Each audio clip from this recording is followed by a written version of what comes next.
वैसे तो horror movies पहले ही काफी इंटरेस्टिंग होती हैं, लेकिन जब हमें इस बात का अंदाजा होता है कि वो हॉरर मूवी रियलिटी पर बेस्ड है तो उसमें हमारा इंटरेस्ट और भी ज्यादा हो जाता है। बिल्कुल इसी तरह आज जिस मूवी के बारे में हम बात करने जा रहे हैं वो एक ऐसे ही घर के बारे में है जिसमें 6 लोगों का बेरहमी से कत्ल कर दिया गया था। लेकिन बड़ी बात यह है कि वो कत्ल करने वाला कोई अनजान नहीं बल्कि उसी फैमिली का बड़ा बेटा रोनाल्ड डेफॉय था। जब पुलिस ने ये इन्वेस्टिगेशन शुरू की कि इसने ये कत्ल क्यों किया और उससे पूछा गया तो उसने कहा कि उसने ये कत्ल जान के नहीं बल्कि उस घर में मौजूद कुछ शैतानी ताकतों ने उसे ये सब करने पर मजबूर किया था। मूवी का स्टार्ट भी इसी सीन से होता है कि कैसे रोनाल्ड डेफॉय ने अपनी पूरी फैमिली को इतनी बेरहमी से कत्ल कर दिया और उसके बाद सीन शिफ्ट होकर लुट्ज फैमिली पर चले जाते हैं। लुट्ज फैमिली ने इस घर को 1975 में खरीदा था, यानी कत्ल होने के 1 साल बाद। लुट्ज फैमिली में टोटल 5 लोग थे, कैथी, जॉर्ज और इनके 3 बच्चे। ये बच्चे कैथी के थे क्योंकि कैथी के पहले शौहर की डेथ हो गई थी और जॉर्ज से कैथी की दूसरी शादी थी।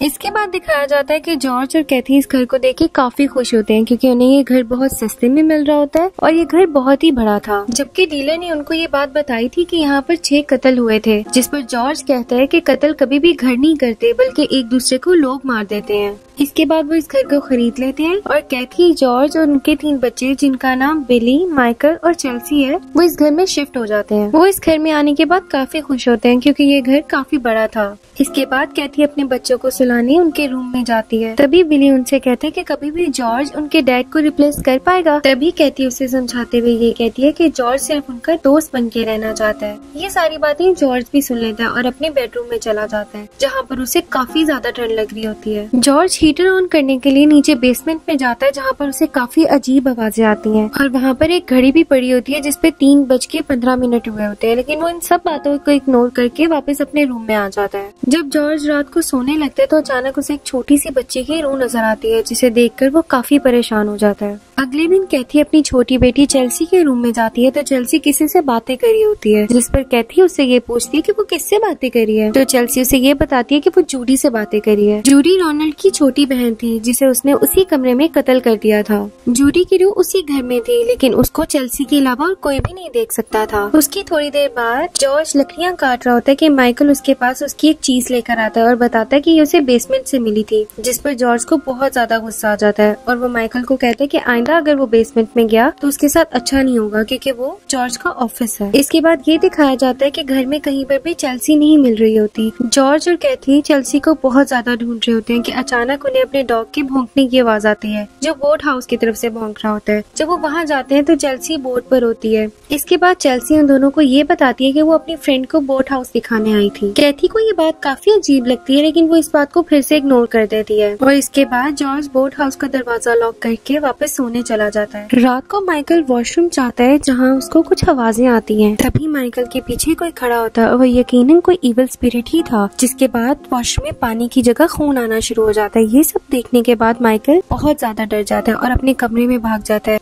इसके बाद जॉर्ज ख्वाब में देखते हैं कि उसने सबको कत्ल कर दिया और खुद को भी गोली मार दी है, जिससे डरकर उसकी फौरन आंख खुल जाती है। इसके बाद वो अपनी विंडो से नीचे बोट हाउस की तरफ देखते हैं तो उसका दरवाजा खुला होता है। जॉर्ज ये देखने के बाद फौरन भागा भागा बोट हाउस की तरफ जाता है क्योंकि उसे लगता है चेल्सी शायद दोबारा से वहाँ चली गई है। जब जॉर्ज बोट हाउस में जाते हैं तो वहाँ पर कोई भी नहीं होता, जिसके बाद वो पानी में छलांग लगा देता है क्योंकि उसे लगता है शायद चेल्सी ने भी यही किया होगा, लेकिन वहाँ पर चेल्सी नहीं होती। इसके बाद वो चेल्सी के रूम में देखते हैं तो चेल्सी अपनी विंडो से इसको देख रही होती है और उसके पीछे एक स्ट्रेंज सी बच्ची भी खड़ी होती है, जिसे देखकर जॉर्ज काफी डर जाता है और फौरन चेल्सी के रूम में भागता है। जब वो वहाँ जाकर देखता है तो चेल्सी पहले से ही अपने रूम में सो रही होती है, जिसे देखने के बाद जॉर्ज को काफी हैरानी होती है। इसके बाद जॉर्ज बेसमेंट में आ जाता है। वहाँ पर उसका डॉग बेसमेंट की दीवार के पीछे कुछ खोद रहा होता है, जिससे जॉर्ज को ये लगता है कि यहाँ पर कुछ है, लेकिन देखने से पहले ही वहाँ पर कैथी आ जाती है। कैथी उससे पूछती है कि उसे क्या हुआ, जिस पर जॉर्ज कहता है कि उसे रात को अच्छे से नींद नहीं आई और कैथी को गुस्सा भी करता है। उसका ये बदलता रवैया देखकर कैथी को काफी हैरानी होती है। अगले दिन बिली और जॉर्ज दोनों लकड़ियाँ लेने जाते हैं और लकड़ियाँ लाकर जॉर्ज बिली को कहते हैं कि वही सारी लकड़ियाँ निकालेगा। इसके बाद सीन्स कैथी पर शिफ्ट हो जाते हैं जो किचन में बैठी होती है कि अचानक उसके पीछे से कोई शैडो गुजरता है और फ्रिज के मैग्नेट से फ्रिज पर लिखा होता है catch M and kill M, यानी उनको पकड़ो और मार दो। कैथी जॉर्ज से पूछती है कि ये सब उसने लिखा है और जब वो दोनों वहाँ आकर देखते हैं तो ब्लॉक से कुछ भी नहीं लिखा होता, जिस पर कैथी को ये लगता है कि शायद ये उसकी इमेजिनेशन थी। उसी रात कैथी कैथी और जॉर्ज डिनर पर जाते हैं और अपने बच्चों के लिए एक बेबी सिटर को बुला लेते हैं, जिससे पहले बिली तो खुश नहीं होता, लेकिन फिर वो बाद में मान जाता है। कैथी लीसा को पूरा घर दिखाना चाहती है, लेकिन लीसा उसे मना कर देती है और कहती है कि वो डिफॉय फैमिली के लिए भी काम करती थी। इसके बाद कैथी और जॉर्ज रेस्टोरेंट चले जाते हैं और वहाँ पर एक अच्छा टाइम स्पेंड करते हैं। दूसरी तरफ लीसा बच्चों को बता रही होती है कि कैसे यहाँ पर रोनाल्ड डिफॉय ने अपने पूरे घर वालों का कत्ल कर दिया था और ये भी बताया था कि उनको वो सारे डीमंस लगने लग गए थे। और उसके अलावा ये भी बताती है कि उसने पहले अपने डॉग को मारा था और उसके बाद अपनी फैमिली मेंबर्स को, क्योंकि उसे इस घर से काफी ज्यादा आवाजें आती थी।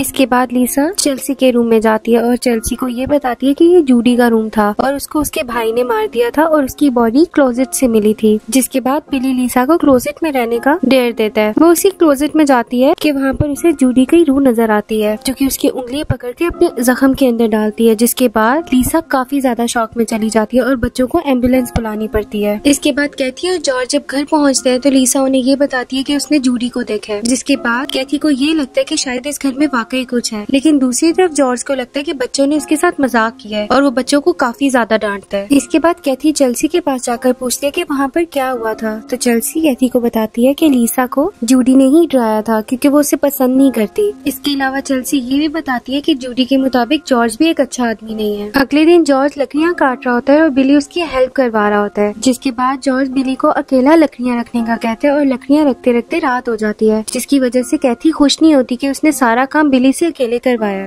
उसी रात को जॉर्ज जब नीचे बेसमेंट में जाता है तो वहाँ पर बिली और माइकल की आवाजें आ रही होती हैं, जो जॉर्ज को गाली देते हैं। इसके बाद बेसमेंट की दीवार के पीछे से आवाज आती है कि उन्हें मार दो, और जब जॉर्ज उस दीवार के पीछे जाता है तो वहाँ पर खून की नाली होती है और वहीं पर ही जॉर्ज खून में लथपथ बैठा होता है। ये भी जॉर्ज का एक ख्वाब ही होता है। जिसके बाद उसकी आंख खुलती है और वो नहाने के लिए जाता है। जब वो बाथटब में लेटता है तो कोई उसे खींचने की कोशिश करता है और उसे डुबाने की भी कोशिश करता है, लेकिन वहीं पर कैथी आ जाती है और उसे बचा लेती है। अगले दिन दोनों डॉक्टर के पास जाते हैं और डॉक्टर बताते हैं कि जॉर्ज के टेस्ट बिल्कुल नॉर्मल है और इसे साइकाइट्रिस्ट के पास जाना चाहिए। इसके बाद जब वो दोनों घर आते हैं तो देखते हैं चेल्सी छत पर है। इसके बाद जब कैथी उसे बचाने के लिए जाती है और उसे पूछती है कि वो छत पर क्या कर रही है, तो चेल्सी उसे बताती है कि जूडी ने कहा था अगर वो उसके पीछे आती रहेगी तो चेल्सी को वो उसके फादर से मिलवाएगी। और ये कहने के बाद वो उसे छत से छलांग लगा देती है, लेकिन नीचे जॉर्ज होता है और वो चेल्सी को बचा लेता है। इसके बाद कैथी चेल्सी को काफी ज्यादा डांट रही होती है और जॉर्ज वहाँ पे आता है, उन सबको पागल कहता है और अपना सामान लेके नीचे बेसमेंट में चला जाता है। इसके बाद कैथी एक फादर के पास जाती है और उन्हें जाकर बताती है कि हमारे घर में कोई शैतानी ताकत है जिसकी वजह से उसका घर खराब हो रहा है। फादर ये सुनने के बाद कहते हैं कि 1 साल पहले उनके पास बिल्कुल ऐसा ही एक केस आया था। तब कैथी कहती है कि क्या वो केस डिफॉय फैमिली का था, तो फादर उससे पूछते हैं कि ये बात वो कैसे जानती है। तब वो फादर को बताती है कि वो भी उसी घर में ही रहते हैं और जॉर्ज भी अब काफी ज्यादा गुस्से में रहने लग जाता है, जिसकी वजह से वो सब बच्चों को भी डांटना शुरू हो जाता है। उसी रात को जब बेसमेंट में बैठ के जॉर्ज अपनी फैमिली वीडियो देख रहा होता है तो वो देखता है कि अचानक बिली का फेस उसे बिल्कुल डेमन की तरह का लगता है, जिसे देखकर वो हैरान हो जाता है। और उसी रात 3:15 पे घर के सारे दरवाजे खुल जाते हैं और जॉर्ज बोट हाउस की तरफ जाता है तो वहाँ पर एक डीमन उस पर हमला करता है, जिसे वो अपनी कुल्हाड़ी से मार देता है। लेकिन जब वो देखते हैं तो वो कोई डीमन नहीं बल्कि उन्हीं का अपना डॉग होता है। अगले दिन कैथी जॉर्ज से कहती है कि उन्हें ये घर छोड़कर जाना होगा क्योंकि यहाँ पर कोई शैतानी ताकत रहती है, जिस पर जॉर्ज की और कैथी की काफी ज्यादा लड़ाई हो जाती है क्योंकि जॉर्ज ये घर छोड़कर जाना नहीं चाहता। इसके बाद वहाँ पर बिली और माइकल आ जाते हैं और आकर जॉर्ज से ये पूछते हैं कि उसने कहीं उनके डॉग को मार तो नहीं दिया, जिस पर जॉर्ज उनका कोई जवाब नहीं देता और वहाँ से चला जाता है। उसी दिन वहाँ पर उनके घर फादर आते हैं और फादर जब चेल्सी से मिलते हैं तो चेल्सी ने अपने हाथ में एक ब्लैक कलर का टेडी बेयर पकड़ा होता है, जिसे देखकर फादर काफी हैरान होते हैं और कैथी को बताते हैं कि ये जूडी का था। और इसके अलावा वो कैथी को ये भी बताते हैं कि इस टेडी बेयर को उन्होंने जूडी के साथ ही दफना दिया था। इसके बाद जब फादर घर को पार्क करने के लिए हॉली वाटर घर में छिड़कते हैं तो नीचे जाते ही वो हॉली वाटर गायब हो जाता है, जिसके बाद एक बहुत बड़ा मक्खियों का झुंड फादर पर हमला करता है और उन्हें आवाज आती है कि यहाँ से चले जाओ। आवाज सुनते ही फादर इतना घबरा जाते हैं कि वो वहाँ से उसी वक्त भाग जाते हैं। इसके बाद रात को 3:15 पे जॉर्ज को दोबारा से वही आवाजें आ रही होती हैं, यानी मार दो, जिनसे घबराकर वो घर से बाहर चला जाता है और वहीं लेट जाता है कि शायद अब वो आवाजें ना आए। ये सब कुछ देखकर कैथी काफी ज्यादा परेशान हो जाती है और अगले दिन लाइब्रेरी जाकर वो सारे आर्टिकल्स पढ़ती है कि आखिर इस घर में हुआ क्या था। जिसके बाद उसे ये पता चलता है कि रोनाल्ड को उसके घर वाले डेमन नजर आने लग गए थे, इसीलिए उसने उन सबको मार दिया था। उसके अलावा वो उसी आर्टिकल में एक बुक भी देखती है जो रोनाल्ड के रूम से मिली थी और उस पर कैचम लिखा हुआ था।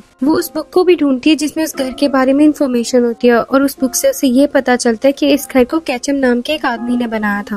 कैचम अपने घर की बेसमेंट में इंडियन आदमियों को कैद रखा करता था, जिसके बाद उन्हें टॉर्चर करके शैतान को बलि चढ़ा देता था, क्योंकि कैचम शैतान को माना करता था। और एक दिन लेकिन इसी तरह उसने अपनी भी बलि चढ़ा दी थी ताकि वो शैतान को खुश कर सके और इसके साथ अपने आप को हमेशा हमेशा के लिए उस घर में भी बंद रख सके। ये देखने के बाद कैथी ये बात समझ जाती है कि उस घर में कैचम की रूह है जिसकी वजह से जॉर्ज की सारी हरकतें कर रहा है। दूसरी तरफ जॉर्ज के दिमाग में वही सारी आवाजें आ रही होती है, यानी मार दो, जिसकी वजह से वो बेसमेंट की दीवार को तोड़ देता है और उसके पीछे जब वो देखते हैं तो वहाँ पर एक जेल होती है जहाँ पे इंडियंस को कैद रखा जाता था। इसके बाद वो कैचम की रूह को भी वहाँ पर देखता है जो अचानक अपने गले को काट देती है और उसका सारा खून जॉर्ज पे गिरता है। इसके बाद जॉर्ज पूरी तरह से कैचम के काबू में होता है। दूसरी तरफ कैथी फादर के पास जाती है और उनसे पूछती है कि वो ऐसे उनके घर से क्यों भाग आए थे, जिस पर फादर बताते हैं कि उस घर में बहुत ताकतवर शैतान है जिससे वो नहीं लड़ सकते थे, इस वजह से वो भाग आए थे वहाँ से। इसके बाद कैथी जब घर आती है तो देखती है जॉर्ज बोर्ड हाउस में है और वो वहाँ उसे देखने के लिए जाती है। तभी जॉर्ज वहाँ कैथी को मारने की कोशिश करता है लेकिन वो वहाँ से भाग जाती है और फिर दिखाया जाता है चेल्सी नीचे बेसमेंट में जाती है जहाँ पर उसे अपनी सारी फैमिली के नाम कॉफिन्स पे नजर आते हैं। इसके बाद चेल्सी ये सब कुछ कैथी को दिखाती है। कैथी ये देखने के बाद वहाँ से भागने की कोशिश करते हैं। वो सब वहाँ से भागने ही लगते हैं कि कैचम वहाँ के सारे दरवाजे बंद कर देता है, जिस पर वो एक खिड़की तोड़ के वहाँ से निकलने की कोशिश करते हैं लेकिन जॉर्ज भी एक गन पकड़ के उनका पीछा करता है, जिस पर बिली जॉर्ज के सर पर एक रॉड मारता है और जॉर्ज वहीं गिर जाता है। लेकिन फिर भी वो इनका पीछा करने से बाज नहीं आता और कैथी पर भी हमला करता है, जिस पर कैथी उसके सर पे गन मारती है और वो बेहोश हो जाता है और बेहोशी की हालत में ये सब उसे रस्सियों में बांधकर बोट पर रखते हैं और वहाँ से चले जाते हैं। जब जॉर्ज को होश आती है तो वो बिल्कुल पहले जैसा हो गया होता है और उन सबको कहते हैं कि वो यहाँ से दूर चले। इसके बाद नीचे ये लिखा हुआ था कि लुत्ज फैमिली यहाँ से 28 डेज में निकल गई थी और दोबारा वापस कभी नहीं आई। मूवी की एंडिंग सीन में ये दिखाया जाता है कि जूडी की रूह को कैचम की रूह अपने साथ बेसमेंट में ले जाती है और घर की सारी चीजें पहले की तरह ही हो जाती हैं और इसके बाद मूवी एंड हो जाती है। Thanks for watching.